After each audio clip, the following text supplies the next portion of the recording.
मैं हूं आपकी होस्ट रिया चौधरी और आप देख रहे हैं उड़ान न्यूज। नजर डालते हैं आज की खबरों पर। इस प्रोग्राम को तावन किया है शाहीन ट्रेड्स ऑफ कंपनीज ने।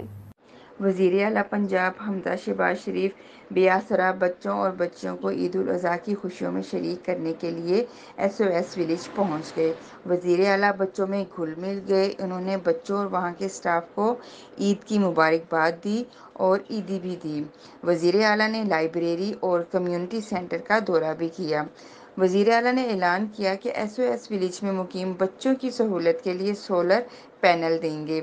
ये कौम के बच्चे हैं। ईद पर बेआसरा बच्चों और बच्चियों को खुशियों में शरीक करने के लिए आया हूँ।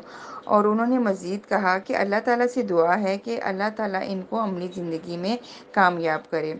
उन्होंने SOS विलेज की इंतज़ामिया की तारीफ़ करते हुए कहा कि इंतज़ामिया अहसन तरीके से बेआसरा बच्चों की देखभाल का फरीज़ा अंजाम दे रही है। समाजी कारकुन अदील शहजाद और चौधरी अब्दुल माजिद ने वज़ीर आला पंजाब के इस अमल को खूब सराहा। इस प्रोग्राम के लिए ताउन किया है शाहीन ग्रुप ऑफ पाकिस्तान ने। बेरी का 100% खालिस और कुदरती शहद, फिटनेस टॉनिक, असील मुर्गों का गोश्त और एलोवेक्स सोप दस्तयाब है।